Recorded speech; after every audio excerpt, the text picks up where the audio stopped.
Mis padres le compraron a mi hermano una casa en el lago y a mí me dijeron que alquilara un sótano. Así que usé mis ahorros para comprar una cabaña abandonada, la arreglé, y luego seguí comprando más propiedades. Cuando él me preguntó por mi casa, yo le dije, ¿cuál de ellas? El anillo de compromiso aún estaba caliente en mi dedo cuando mi madre lo dijo. Estábamos sentados en su mesa del comedor, los cuatro. Vivien a la cabecera, Arlon frente a ella. Sutton a mi lado con la mano en mi rodilla y una expresión en el rostro como si le acabaran de contar algo hermoso y estuviera intentando mantener la calma. Había conducido 2 horas para contárselo en persona. Pensé que estarían felices. Me equivoqué. Vivien miró el anillo. Miró a Sutton. Me miró a mí. Luego apoyó el tenedor de una manera que no hizo ningún ruido en absoluto, cruzó las manos en el borde de la mesa y dijo, bueno, espero que no esperes lo que hicimos por Knox. No podemos hacer eso 2 veces. Deberías alquilar un sótano en algún lugar. Los contratistas no construyen casas para sí mismos, las construyen para otras personas. Arlon no levantó la vista de su plato. Cortó un trozo de pollo, lo movió al borde con su cuchillo y no dijo nada. Esa fue su contribución. Esa siempre ha sido su contribución. 40 años en un escritorio y el hombre nunca ha encontrado una frase cuando importaba. Lo que Vivien había hecho por Knox fue darle un anticipo de $70.000 para una casa en el lago de $340.000 y avalar la hipoteca como regalo de bodas 3 años antes. 4 habitaciones, muelle privado, jardines bien cuidados con rampa para botes y un pabellón comunitario. Se suponía que Knox haría los pagos mensuales. Knox y su esposa Margot se mudaron la semana después de su luna de miel y publicaron fotos desde la terraza que recibieron 200 comentarios. Mis padres compartieron cada una de ellas, incluso imprimieron una y la enmarcaron en la chimenea junto al diploma de Enver de Knox. Lo que Vivien hizo por mí fue decirme que alquilara un sótano, en su propia mesa del comedor, frente a mi prometido, mientras el anillo que él había elegido para mí aún estaba caliente de su bolsillo. Sutton nos llevó a casa esa noche. No dijo nada durante los primeros 40 minutos. Luego dijo, ¿qué quieres hacer? No preguntó ¿qué piensas? Ni ¿estás bien? Ni ¿puedes creer eso? Solo ¿qué quieres hacer? Ese es el tipo de hombre que es Sutton. Él enseña taller en la escuela secundaria. Construye cosas con sus manos y hace la pregunta correcta en el momento adecuado. Y no desperdicia palabras en simpatía cuando lo que necesitas es un plan. Le dije que no quería hablar de ello todavía. Él asintió. Condujo. Yo observé cómo los marcadores de milla disminuían y pensé en sótanos, y pensé en porches, y pensé en lo que iba a hacer con mis ahorros. Mi nombre es Ren. Tengo 31 años. Soy una contratista residencial con licencia en la parte este del estado. Construyo armazones de casas, rehago la instalación eléctrica de cocinas, reemplazo paredes de carga, tramito mis propios permisos y hago mis propias cimentaciones, e instalo mi propio pladur. He estado haciendo esto desde que tenía 14 años, cuando comencé a trabajar en la construcción cada verano con un equipo que mi tío dirigía desde su garaje. Obtuve mi licencia de contratista a los 22. A los 25 ya tenía mi propia LLC. Llego a los lugares de trabajo con botas de punta de acero, con pasta de juntas bajo las uñas y serrín en el pelo, y construyo cosas en las que la gente cría a sus hijos. Mi familia nunca ha visto eso como algo de lo que enorgullecerse. Vivien presenta a Knox como mi hijo, el ejecutivo de ventas. A mí me presenta como mi hija, Ren. Sin profesión, sin contexto, solo un nombre y una pausa que dice todo lo que ella no dirá. Knox tiene 35 años. Fue a la escuela de negocios con una beca que cubría la mayor parte de la matrícula y un déficit que mis padres cubrieron con dinero en efectivo, de lo que les hablaré más tarde. Trabaja como gerente de ventas corporativas para una empresa de suministros médicos. Viste traje. Conduce un sedán alquilado. Nunca ha sostenido un martillo de una manera que produjera algo útil. Pero él fue a la universidad y yo no, y, en la matemática de mis padres, esa es la única ecuación que cuenta. Si eres nuevo aquí, bienvenido a Betrayal Unfolded. Suscríbete y quédate cerca porque esto va a un lugar que no verás venir. 3 semanas después de la cena de compromiso, conduje a una subasta de gravámenes fiscales del condado, a 40 minutos de nuestro apartamento. Llevaba 6 meses siguiendo los anuncios, marcando parcelas en la base de datos del condado de la misma manera que marco problemas estructurales en las obras. En silencio, con paciencia, con una hoja de cálculo abierta en mi teléfono. Sutton vino conmigo. Nos sentamos en sillas plegables en un edificio gubernamental con luces fluorescentes y una mujer en un podio leyendo números de parcela en un micrófono que no dejaba de fallar. Tenía $47,000 en ahorros. 9 años de trabajo como contratista con licencia, mañanas temprano y fines de semana de horas extras, arrastrándome debajo de las casas con el calor de agosto y el frío de enero. Cada dólar ganado con mis propias manos. La cabaña apareció como lote 14. Una casa abandonada de 2 habitaciones en 3 acres, construida en 1947, ocupada por última vez en 2011. El condado la valoró en $38,000, pero los impuestos atrasados y los gravámenes llevaron la oferta inicial a $19,000. Observé cómo otros 2 postores se retiraban a los $21,000. Levanté mi paleta a los $23,000. El subastador me señaló y dijo vendido, y sentí que algo se movía en mi pecho, algo para lo que no tuve un nombre hasta mucho después. La cabaña estaba peor que en las fotos del anuncio. El porche se hundía en el lado sur, donde los bloques de apoyo se habían hundido en tierra blanda. Al techo le faltaban tejas sobre la cocina en un patrón que me decía que el agua había estado entrando durante al menos 3 inviernos. El subsuelo del baño estaba abombado por daños de humedad tan severos que podía atravesarlo con mi bota. Una familia de mapaches había colonizado el ático. La puerta principal estaba hinchada y cerrada por años de humedad. La puerta trasera faltaba por completo, solo un rectángulo de contrachapado atornillado al marco con tornillos para pladur que se habían oxidado. Me arrastré debajo del porche para inspeccionar la cimentación. Las vigas eran de roble rústico, originales de la construcción de 1947, todavía lo suficientemente sólidas como para reforzarlas y salvarlas. Los bloques de apoyo necesitaban ser reemplazados, pero la huella era sólida. Estaba boca abajo en la tierra, con la linterna apretada entre los dientes, telarañas en la cara, cuando mi mano golpeó algo de metal encajado entre la viga de umbral y la piedra de cimentación. Una pesada llave de hierro estampada con el año 1947. La llave maestra original de la puerta principal. Había estado bajo ese porche durante décadas, esperando en la tierra a alguien que supiera qué hacer con ella. La saqué y la sostuve en la palma de mi mano. Estaba fría y pesada, y cubierta por una capa de tierra que se desprendió al pasar mi pulgar.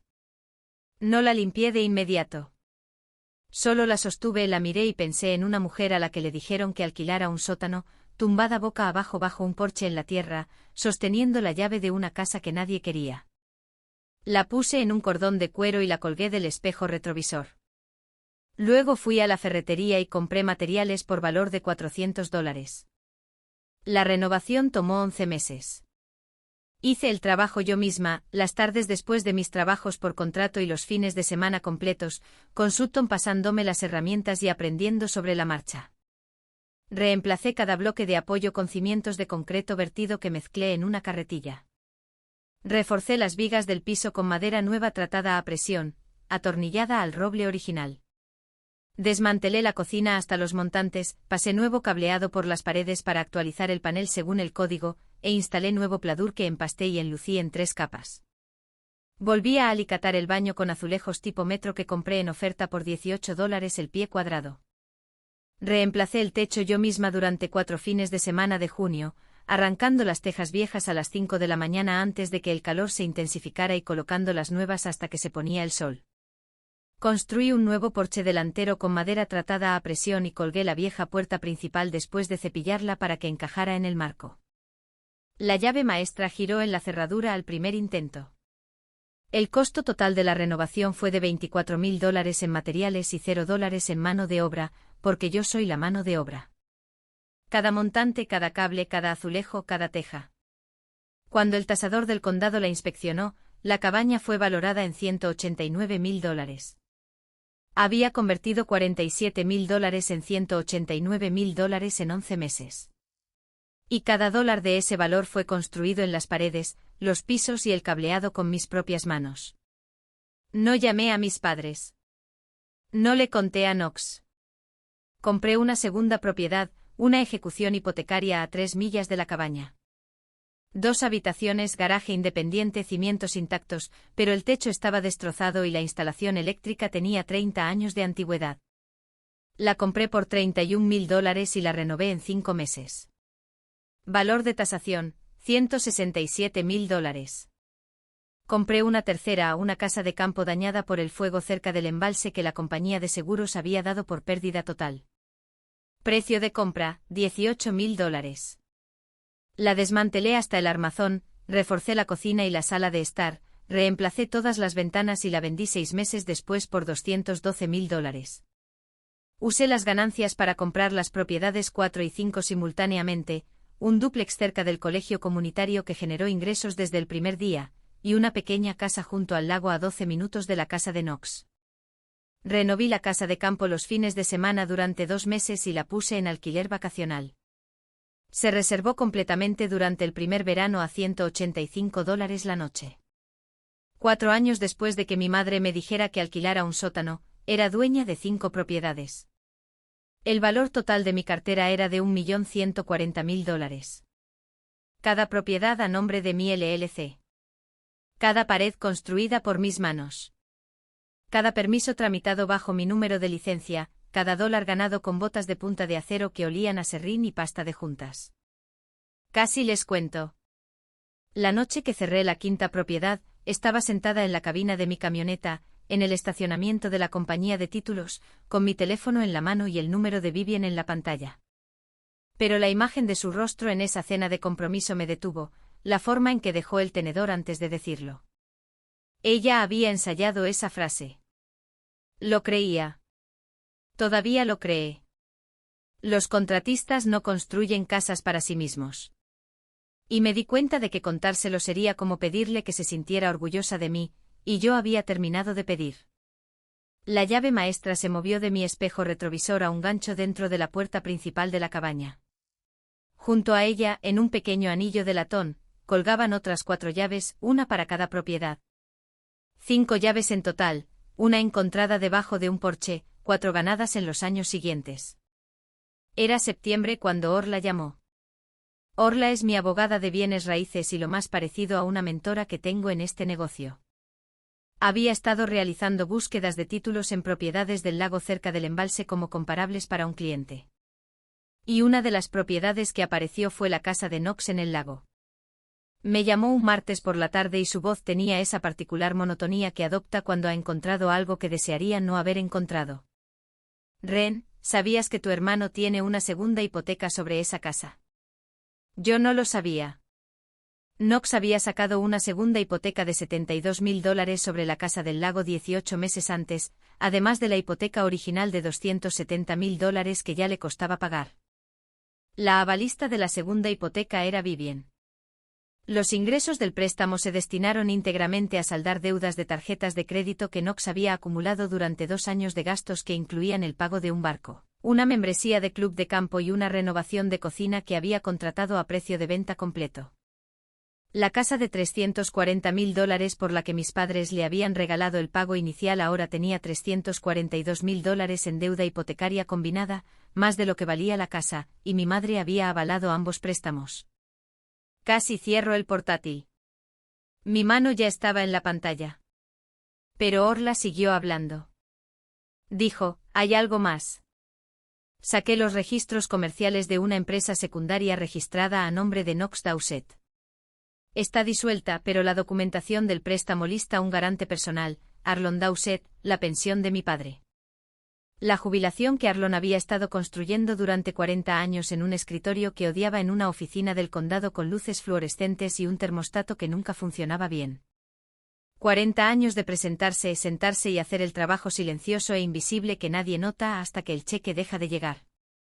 Knox había iniciado un negocio secundario vendiendo muebles de exterior premium en línea. Bancos de teca y jardineras de cedro comercializadas para propietarios de casas en el lago en las redes sociales. Había tomado un préstamo para pequeñas empresas de $85.000 y Arlon lo había avalado personalmente. Vivien le dijo a Arlon que era una formalidad y que el plan de negocios de Knox era infalible. El negocio duró 14 meses. Se disolvió discretamente 6 meses atrás cuando los contratos con los proveedores se cayeron y el tráfico del sitio web se redujo a un solo dígito. El préstamo estaba en mora. Como avalista, Arlon era personalmente responsable del saldo total. El prestamista ya había enviado un aviso de intención de iniciar un juicio, lo que significaba el embargo de sus pagos de pensión.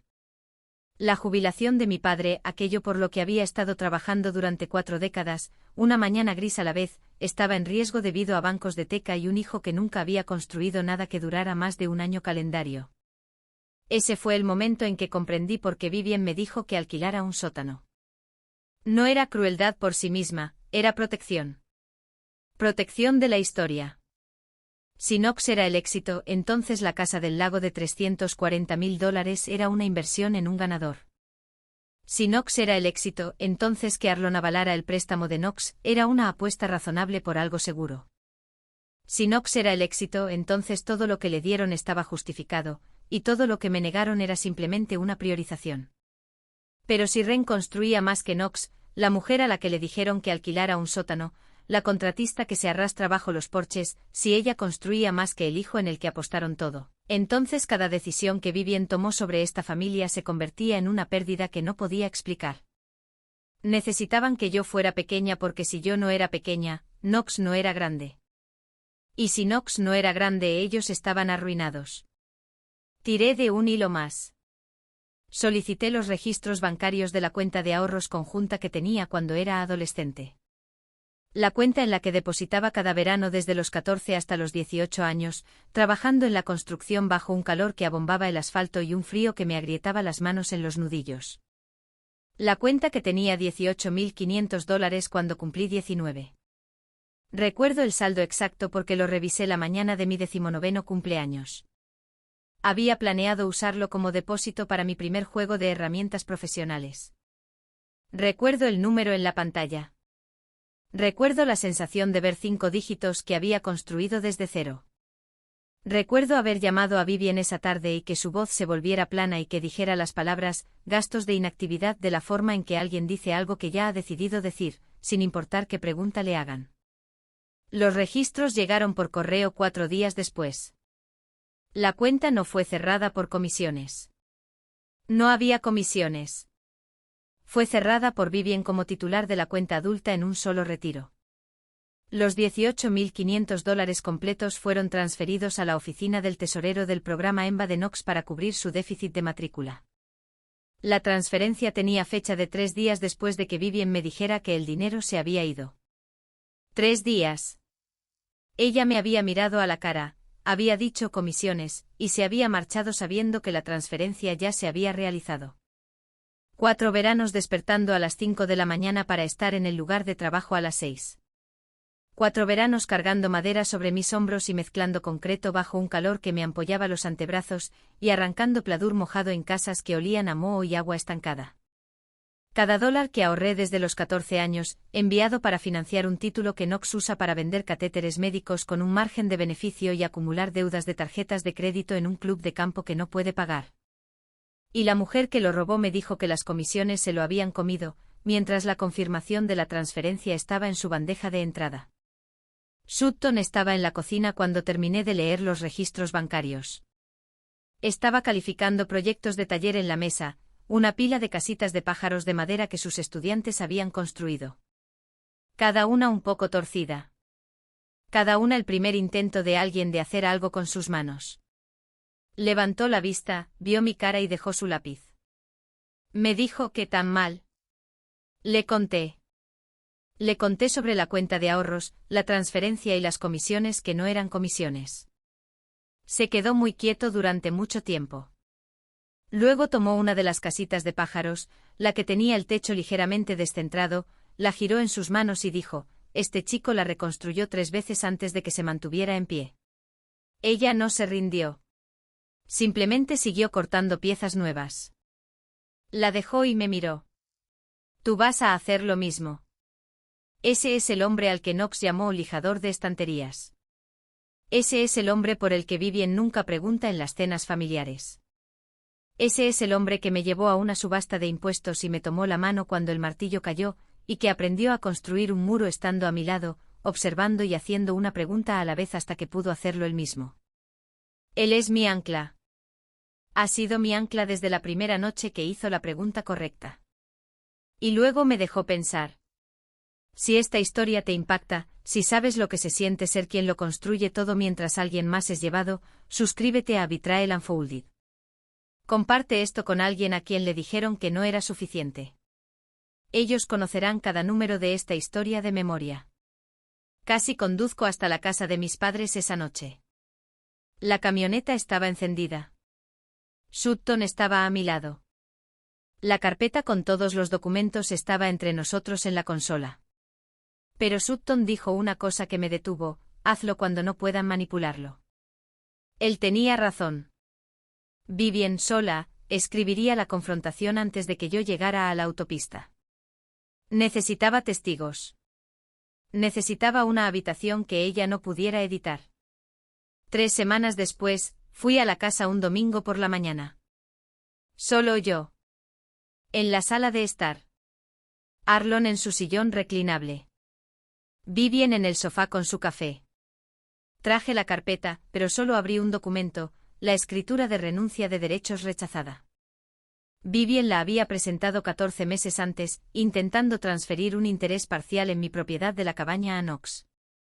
La escritura llevaba mi nombre como cedente, pero yo no la había firmado. Vivien había falsificado mi firma. La compañía de títulos rechazó la presentación porque la propiedad estaba a nombre de mi LLC, y cualquier transferencia requería una resolución corporativa firmada por el miembro gerente, no solo una firma personal en una escritura. Mi estructura empresarial había detectado la falsificación antes de que yo supiera siquiera que existía. Explica esto, dije, y la coloqué en la mesa de café entre nosotros. Vivien miró el papel durante 5 segundos. Luego me miró a mí. Se suponía que era propiedad familiar. No pensé que te importaría. Falsificaste mi firma en una escritura de renuncia de derechos para transferir la mitad de mi propiedad a Knox sin decírmelo, sin preguntarme. La presentaste en la oficina del condado y esperaste que la compañía de títulos no revisara los registros de la LLC. Knox necesitaba capital. Estaba solicitando un préstamo comercial. Habría sido temporal. No existe tal cosa como una escritura de renuncia de derechos temporal, mamá. Una vez que su nombre está en la escritura, y falsificaste mi nombre para hacerlo. Vivien dejó su taza de café en la mesa con ambas manos. Tu padre y yo hemos dado todo a esta familia. Todo. La Casa del Lago fue una inversión en el futuro de Knox. Ayudar con su matrícula fue una inversión. Hicimos lo que hacen los padres. Le robaste $18.500 a mi cuenta de ahorros y me dijiste que los gastos se los habían comido. Eso no es lo que hacen los padres. Eso es lo que hacen los ladrones. Los ojos de Vivien se dirigieron a la fotografía en la chimenea. La miró de la misma manera en que se mira algo que solía significar una cosa y está empezando a significar otra. Iba a decírtelo con el tiempo. Han pasado 16 años, mamá. Él con el tiempo llegó y se fue. ¿Qué quieres de mí, Ren? Una disculpa. Bien, lo siento. Pero Knox necesitaba ese dinero más que tú. Tú ya estabas trabajando. Tenías habilidades. Él no tenía nada. Él no tenía nada porque nunca le dejaste necesitar nada. Llenaste cada vacío antes de que lo sintiera. Y lo pagaste con mi dinero. La boca de Vivien se cerró. Miró la fotografía en la chimenea una vez más. Levanté la escritura de renuncia de derechos, la volví a guardar en la carpeta y me puse de pie. Verás el resto en Acción de Gracias, y te sugiero que se lo digas a Knox antes de que yo lo haga, porque lo que viene es peor que una cuenta de ahorros. Salí. Arlon no se levantó. Vivien no me siguió hasta la puerta. Escuché el crujido del sillón reclinable una vez más al cerrarla detrás de mí. Acción de Gracias en casa de Vivien. La mesa puesta para 9. Vivien a la cabecera. Arlon frente a ella. Knox y Margot a un lado. Sutton y yo al otro. Tía Patricia y tío Dale al otro extremo. Su hija Bri junto a la puerta de la cocina. Knox estaba ruidoso desde el momento en que entramos. Hablando de la casa del lago del muelle. Estaba planeando expandir las mañanas en el agua. En un momento se giró hacia mí y dijo: «Mamá me dijo que compraste un lugar en ruinas en el bosque». «Venta de impuestos, ¿verdad?». Lo dijo de la forma en que se dice algo de lo que ya se ha decidido reír. No dije nada. Me miró a través de la mesa con la media sonrisa que ha llevado desde la infancia. La sonrisa que dice: «Tengo algo que tú no tienes, y así es como se supone que debe funcionar». Luego lo dijo delante de las 9 personas en la mesa, la voz lo suficientemente alta como para llenar la habitación. Te arrastras bajo porches podridos con botas de punta de acero mientras tu marido enseña a los adolescentes a lijar una estantería. Hueles a pasta de juntas 6 días a la semana. Compraste una choza en el bosque en una venta de impuestos y a eso lo llamas una carrera. Papá pasó 40 años en un escritorio para que sus hijos pudieran superarlo. Y tú elegiste hacer las cosas peor a propósito. La habitación no se quedó en silencio, se quedó quieta. Tía Patricia dejó su copa de vino sin beber. Tío Dale miró a Sutton. Bri miró su plato. Margot cruzó los brazos y fijó sus ojos en el centro de mesa como si intentara desaparecer en él. Vivien cerró los ojos durante 3 segundos completos, el gesto que hace cuando sabe que se ha dicho algo que tendrá que manejar más tarde, pero que no interrumpirá en el momento. La mano de Sutton encontró la mía debajo de la mesa. La apreté una vez. Luego la solté y abrí la carpeta. Esto es un recibo de transferencia bancaria. Muestra $18.500 transferidos de mi cuenta de ahorros de adolescente a la oficina del tesorero del programa EMBA de Knox. Vivien cerró la cuenta y me dijo que los gastos de inactividad se lo habían comido. La transferencia tiene fecha de 3 días después de que ella me dijera eso en mi cara. La media sonrisa de Knox se mantuvo. Miró a Vivien. ¿De qué está hablando ella? Las manos de Vivien se fueron a su regazo. No respondió. Mamá, ¿de qué está hablando? Fue una decisión familiar. Tu padre y yo lo discutimos. Arlon negó con la cabeza una vez, pero no habló. Vivien lo observó, esperando un apoyo que no llegó. Esto es una escritura de renuncia de derechos que Vivien presentó hace 14 meses para transferir la mitad de mi propiedad de la cabaña a Knox. Ella falsificó mi firma como cedente. La compañía de títulos la rechazó porque la LLC requería una autorización corporativa que ella no podía proporcionar. Mi nombre está en esta escritura, con una letra que no es la mía. Tía Patricia tomó el documento. Lo estudió y miró a Vivien. Viv, esto tiene el nombre de Ren, pero esa no es su letra. Falsificaste su firma para poner a Knox en su propiedad. Vivien apretó los labios. Iba a ser temporal. Una escritura de renuncia de derechos es permanente, Vivien, dijo tía Patricia. Vendí bienes raíces durante 12 años, tú lo sabes. Y esto es una presentación de segunda hipoteca sobre la casa del lago de Knox, $72.000 además de la hipoteca original de $270.000 que ya estaba atrasada, avalada por Vivien.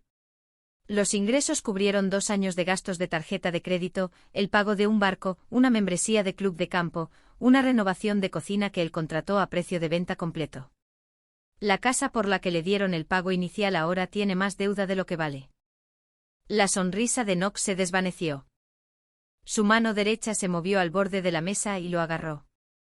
Su izquierda cayó debajo de la mesa. Miró a Vivien de la forma en que la ha mirado toda su vida cuando las cosas van mal. Buscando la solución. Buscando la tapadera. Vivien estaba estudiando el mantel como si contuviera instrucciones que intentaba leer. Y esto es una presentación de préstamo comercial. $85.000 para la disuelta empresa de muebles de Knox. Papá lo avaló personalmente. El negocio cerró hace 6 meses. El préstamo está en mora. El prestamista está buscando un juicio contra Knox y papá. Si lo consiguen, embargan la pensión de papá. La jubilación de papá está en juego por un sitio web que ya no existe. La cabeza de Arlon se levantó por primera vez esa noche. Miró a Knox con una expresión que nunca había visto en el rostro de mi padre en 31 años. Algo entre la incredulidad y el lento reconocimiento de que algo que había sospechado pero se había negado a examinar acababa de ser confirmado frente a 6 testigos. Knox miró la pared. Tío Dale dejó su tenedor y empujó su plato hacia adelante 2 pulgadas, el gesto más pequeño que un hombre puede hacer para decir que ha terminado de sentarse en esa mesa. Bri miraba la puerta principal abierta. El aire de noviembre seguía entrando y nadie se había movido para cerrarla. Me puse de pie. Permítanme ser específica. Le robaste $18.500 a mi cuenta de ahorros y los transferiste a la Universidad de Knox. Eso es robo. Presentaste una escritura de renuncia de derechos fraudulenta para poner el nombre de Knox en mi propiedad. Eso es intento de fraude. Avalaste una segunda hipoteca de $72.000 sobre una casa que le diste como regalo. Y dejaste que papá avalara un préstamo de $85.000 para un negocio que duró 14 meses. Y mientras todo esto sucedía, me dijiste que alquilara un sótano. Me dijiste que los contratistas no construyen casas para sí mismos. Me dijiste que yo era la que había elegido mal. Knox se inclinó hacia adelante. Yo no sabía lo de la cuenta de ahorros. Eso fue mamá. No preguntaste de dónde venía el dinero del déficit de la matrícula porque no querías saber. Y nadie te obligó a sacar una segunda hipoteca sobre una casa gratis para pagar tarjetas de crédito. Knox intentó de nuevo, más rápido. Podemos arreglar esto. Te devolveré los $18.500 en 12 meses. Simplemente retira lo que sea que estés presentando y mantengamos esto en la familia. Deslicé la presentación de la segunda hipoteca por la mesa sin hablar. Knox la tomó. La leyó. El color se le fue de la cara, empezando por la mandíbula y subiendo por las mejillas hasta que su frente pareció papel mojado. Su rodilla derecha rebotaba debajo de la mesa con la fuerza suficiente para hacer vibrar la cubertería. Sus manos temblaban cuando dejó el papel. Exhaló por la nariz con un sonido que se parecía más a un jadeo que a una respiración. Y sus ojos se movieron por la habitación sin posarse en nada. Ni en Vivien, ni en Margot, ni en la pared, simplemente circulando como si buscara una puerta que no existía. Me llamaste una mujer que se arrastra bajo porches podridos. Te burlaste de mi marido por enseñar a adolescentes. Dijiste que papá pasó 40 años en un escritorio para que sus hijos pudieran superarlo, y yo elegí hacer las cosas peor a propósito. Así que permíteme decirte lo que la mujer que se arrastra bajo los porches ha estado haciendo durante los últimos 4 años. Preguntaste por mi casa. ¿Cuál? Tengo 5. Cada pared enmarcada por mis manos, cada permiso tramitado bajo mi licencia, cada dólar ganado, no regalado, no prestado, no avalado por mamá. Tú tienes una casa, y mamá avaló el préstamo que te mantiene en ella. Margot se puso de pie. Recogió su bolso de la silla y caminó hacia la puerta principal, dejándola abierta detrás de ella. El aire de noviembre entró por el comedor. Nadie se movió para cerrarla. Tío Dale la vio irse. Los ojos de Bri estaban húmedos. Knox intentó una tercera vez, su voz despojada de cualquier pretensión. Te lo devolveré todo. Cada dólar. Solo dame tiempo. Has tenido tiempo. Has tenido 35 años de tiempo y una ventaja de $70.000 en una casa que ni siquiera pudiste mantener al día. Y acumulaste $157.000 en deuda adicional sobre ella. El tiempo no es lo que te falta. Knox se volvió hacia Arlon. Papá, di algo. Ella está destrozando esta familia. Arlon miró a Knox durante mucho tiempo. Luego me miró a mí. Luego miró la mesa. Dijo, yo no sabía lo de la cuenta de ahorros. Eso fue todo, 5 palabras. Y por la expresión en el rostro de Vivien cuando las pronunció, esas 5 palabras le costaron más que cualquier cosa que yo hubiera puesto sobre la mesa. Tía Patricia dobló la escritura de renuncia de derechos y la dejó frente a su plato. Viv, me he sentado en esta mesa en 23 días de acción de gracias. Te he visto presumir de la casa de Knox, del trabajo de Knox, del coche de Knox. Nunca te he oído mencionar lo que hace Ren. Ni una sola vez. Y ahora estoy viendo tu firma en un documento que intentó quitarle su propiedad. No sé qué decirte ahora mismo. Vivien se puso de pie. Este es mi día de acción de gracias, y no permitiré que lo conviertas en un tribunal. Entonces no deberías haber falsificado una presentación sobre mi propiedad. No deberías haber robado mis ahorros y mentido sobre los gastos durante 16 años. Y no deberías haberme dicho que alquilara un sótano frente al hombre con el que iba a casarme, mientras le entregabas a Knox un anticipo de $70.000 para una casa en la que ya se estaba ahogando. Este es el último día de acción de gracias que paso en esta casa. La última llamada telefónica que tomo sobre lo que Knox necesita. La última vez que entro en una habitación donde mi trabajo es tratado como algo de lo que avergonzarse. Mi abogado presentará una demanda civil el lunes por el robo de la cuenta de ahorros y la escritura de renuncia de derechos fraudulenta. El prestamista que tiene el préstamo comercial de Knox será notificado sobre la responsabilidad del aval de papá. Y la compañía de títulos tiene la presentación rechazada en el registro. No llames a Sutton. No vengas a mis propiedades. No envíes a Margot ni a nadie más a negociar. Hemos terminado. Recogí la carpeta. Sutton se paró a mi lado. Caminamos hacia la camioneta sin mirar atrás. Cerré la carpeta con llave en la guantera. Él encendió el motor. Miré la casa de mis padres a través de la ventanilla del pasajero y observé cómo la luz del comedor permanecía encendida durante mucho tiempo, mientras la carretera la hacía cada vez más pequeña hasta que fue solo un punto brillante y luego nada. El lunes, Orla presentó la demanda civil. La compañía de títulos abrió una revisión formal de la escritura de renuncia de derechos intentada. Orla envió una carta de demanda al abogado de Knox solicitando la restitución de los $18.500 más los costos legales. Presenté una consulta separada con el prestamista que tenía el préstamo comercial de Knox, solicitando confirmación del estado de avalista de Arlon y notificándoles que el garante no había sido informado del incumplimiento del préstamo. Las consecuencias llegaron en capas durante los meses siguientes. La segunda hipoteca entró en mora 60 días después de acción de gracias. El prestamista notificó a la Asociación de Propietarios de la Casa del Lago como morosa. Los gravámenes garantizados requerían divulgación según los estatutos de la comunidad. En la reunión anual de propietarios en febrero, el presidente de la Junta de la Asociación leyó el aviso de morosidad durante la revisión financiera. Knox se sentó en una silla plegable en el centro comunitario mientras 14 de sus vecinos de la Casa del Lago escuchaban la cantidad, el cronograma de la morosidad y la intención declarada del prestamista de iniciar procedimientos de ejecución hipotecaria. Dos parejas que lo habían saludado desde sus muelles cada mañana de verano miraron al suelo. Una familia abandonó la reunión temprano. Knox condujo a casa y no se detuvo en el lago durante 4 meses. La Casa del Lago fue puesta a la venta esa primavera por $335.000. La divulgación de la segunda hipoteca y el gravamen pendiente de la Asociación de Propietarios asustaron a los primeros 4 compradores. El anuncio permaneció meses. Finalmente se vendió el otoño siguiente por $298.000.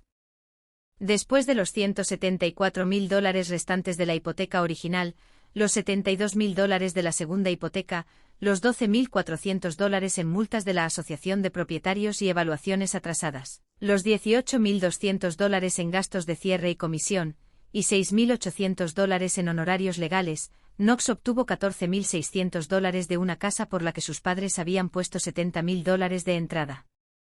La pensión de Arlon fue la siguiente. El prestamista obtuvo una sentencia por defecto contra Knox y Arlon como cofirmantes del préstamo comercial de $85.000. El tribunal aprobó una orden de embargo. Arlon recibió una carta informándole que su pago mensual de pensión se reduciría en un 40% hasta que la sentencia fuera satisfecha. 40 años en un escritorio, reducidos en un 40% porque avaló un préstamo para un sitio web de muebles de patio. 6 semanas después de la reunión de la Asociación de Propietarios, en la recaudación de fondos de primavera de la iglesia de Vivien. Vivien estaba sentada en la segunda fila. Había pasado 3 años contándole a la congregación sobre la Casa del Lago de Knox, su carrera corporativa, su esposa Margot, quien había solicitado la separación legal 2 meses después de Acción de Gracias. Durante el segmento de testimonios, una mujer llamada Gail se puso de pie y agradeció a la comunidad por apoyar a los comerciantes locales. Luego dijo: «Quiero agradecer especialmente a Rendet, quien renovó la cabaña de mi familia cerca del embalse la primavera pasada. Es la mejor contratista de este condado, y realizó todo el trabajo con sus propias manos». 3 mujeres en la fila de Vivien se giraron para mirarla.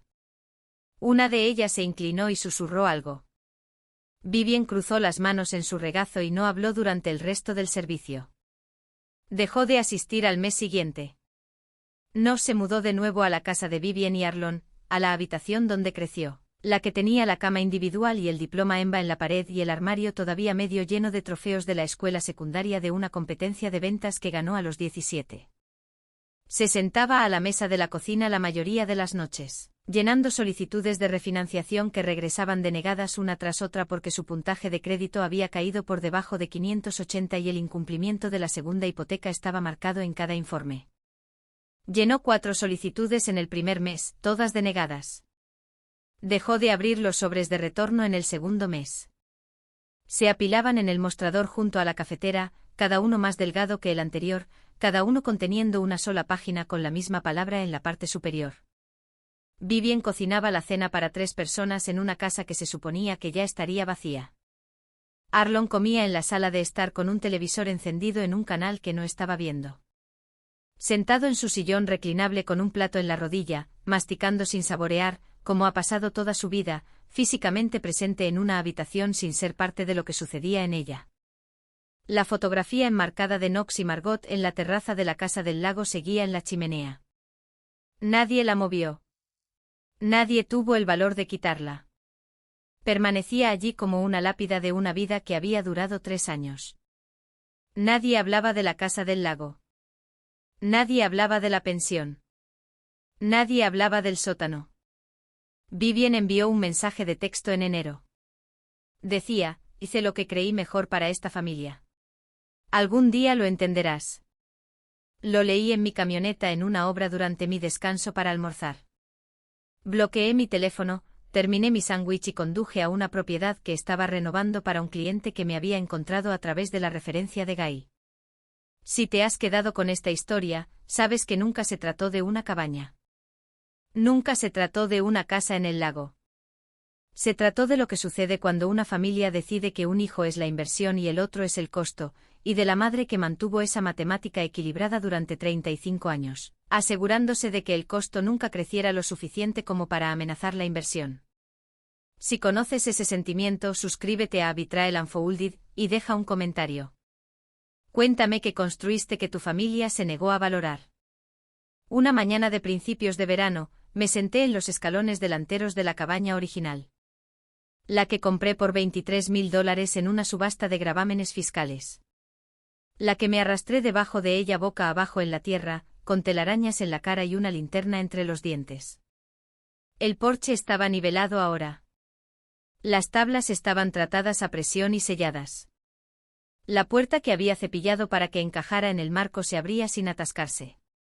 A través de la mosquitera podía oír la cafetera y el sonido de las botas de Sutton en los azulejos de la cocina que yo misma había colocado, un cuadrado a la vez, de rodillas. La llave maestra colgaba de su cordón de cuero en un gancho justo dentro de la puerta principal. Junto a ella, en un pequeño anillo de latón, otras 4 llaves, una para cada propiedad. 5 llaves en ganchos junto a una puerta que solía estar hinchada y cerrada. La luz de la mañana entraba a través de los árboles que había talado hace 4 años. Árboles que ahora eran lo suficientemente altos como para dar sombra a los escalones y se posaban en largas barras amarillas sobre mis manos. Knox estaba en la mesa de la cocina de Vivien con una solicitud de refinanciación y un puntaje de crédito que comenzaba con un 5. La casa del lago se había ido. Margot se había ido. El cheque de pensión de Arlon era un 40% más ligero de lo que se suponía que debía ser, embargado por una orden judicial que nunca vio venir. Vivien estaba preparando café para 3 personas en una cocina donde la conversación había cesado meses atrás. La foto enmarcada de la terraza de la casa del lago de Knox seguía en la chimenea. Nadie la había movido. Nadie tuvo el valor. La llave maestra atrapó la luz de la puerta con mosquitera. Era la misma llave que había encontrado en la tierra bajo un porche que Knox habría llamado podrido. Estaba estampada con el año 1947. Era más antigua que cualquiera en mi familia. Había estado en el suelo durante décadas, esperando a alguien que supiera qué hacer con una casa que nadie más quería.